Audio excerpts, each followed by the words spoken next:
abantu abambadde omubiri waliwo embeera lwejja naye embeera oyina perspective omulokole mwolabira embeera si ye Omumisiri mwalabira nti omulokole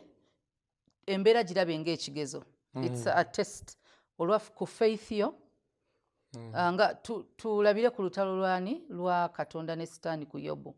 nti so waliwo okugezesa eri Yobu kati naye tulina okukimanya nti bwe twalokoka tetwafuna bulamu bwangu omuntu agamba nti bwempeereza Mukama ebintu birina kubanga byangu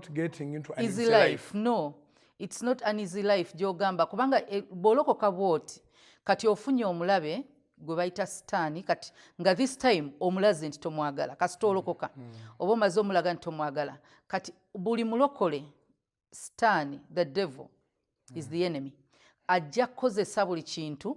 na buli bantu ky'oba olaba ye Katonda akusuubiza waliwo Katonda by'akusuubiza naye ate tetwerabira nti Yesu bwe yajja yatuwa amaanyi